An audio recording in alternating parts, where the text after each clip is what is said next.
Salam Bapak Ibu, Saudara-saudari yang dikasihi Tuhan kita Yesus Kristus.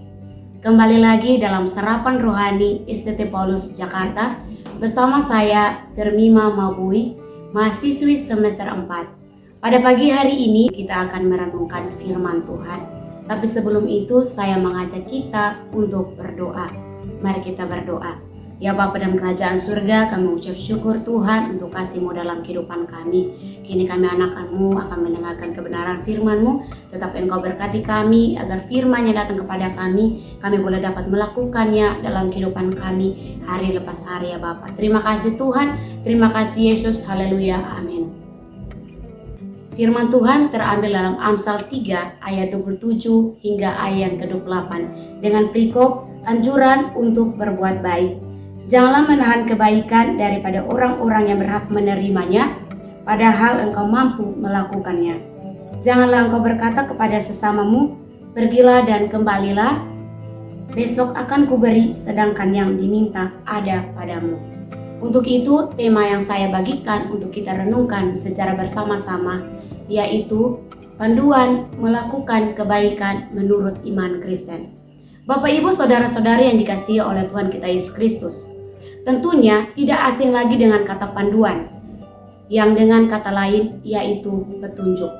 Sebagai contoh, ketika kita membeli HP atau laptop, tentunya ada buku panduan yang akan membimbing kita dalam mengoperasikan benda-benda tersebut. Dalam kehidupan kita sebagai orang percaya, kita pun tidak terlepas akan adanya panduan atau petunjuk melalui firman Allah yang menjadi pegangan hidup kita, sehingga kita sebagai orang percaya dapat melakukan kebaikan kepada semua orang, sehingga mereka melihat bahwa pengajaran yang telah diberikan Allah kepada kita, yaitu berbuat baik tanpa melihat dari sudut pandang kita.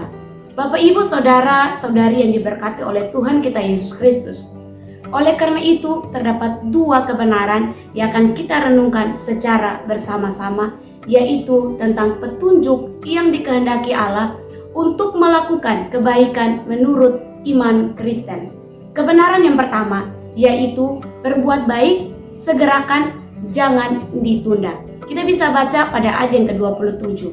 Bapak Ibu yang diberkati Tuhan, tentunya dalam kehidupan kita seringkali kita memiliki niat untuk melakukan kebaikan. Contohnya, memberi tanpa menuntut suatu balasan, menolong orang lain, dan sebagainya. Namun tidak menutup kemungkinan bahwa kita ingin melakukan kebaikan namun masih memikirkan konsekuensi atau sebab akibat yang akan kita tanggung ketika melakukannya. Seperti kita masih memikirkan untung rugi ketika kita berbuat baik. Tidak jarang dalam kehidupan kita adanya penundaan. Mengapa hal ini dapat terjadi?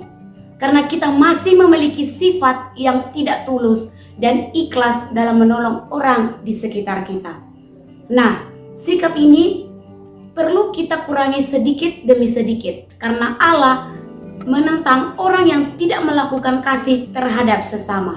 Mari kita bayangkan, ketika Allah memakai orang lain untuk menguji apakah kita dapat mengerjakan perintah Allah, yaitu kasihilah sesama manusia seperti dirimu sendiri. Namun dengan ego yang tinggi, kita tidak menolong orang tersebut karena mungkin kita melihat dari latar belakangnya.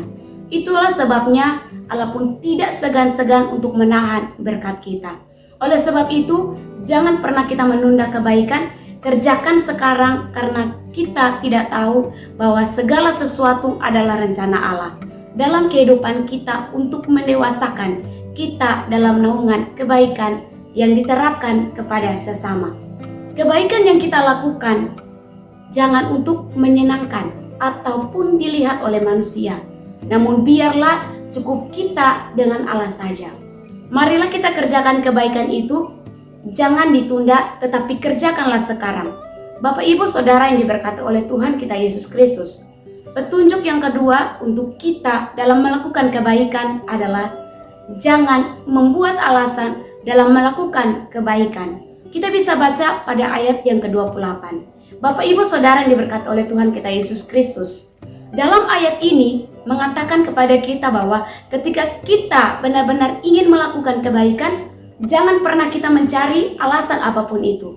Jika hendak menolong atau berbuat baik, hendaklah katakan ya, dan jika tidak, katakan tidak. Jangan pernah berdalih untuk melakukan kebaikan itu. Jika kita bisa membantu orang hari ini, jangan pernah membuatnya untuk menunggu. Karena kebaikan adalah sifat ilahi yang harus terpancar dalam kehidupan orang percaya. Karena status kita sebagai anak-anak terang. Kita bisa baca dalam Efesus 5 ayat 8 hingga ayat yang ke-9. Bapak, Ibu, Saudara yang diberkati oleh Tuhan kita Yesus Kristus, dari dua petunjuk ini, biarlah kita dapat melakukan kebaikan kepada semua orang. Allah telah lebih dahulu memberikan kita pengajaran. Untuk itu, kita sebagai anak-anak Allah, marilah ikutilah teladan Allah, yaitu melakukan kebaikan meskipun banyak tantangan yang kita alami. Percaya saja pada penyertaan Tuhan. Firman Tuhan memberkati kita. Amin.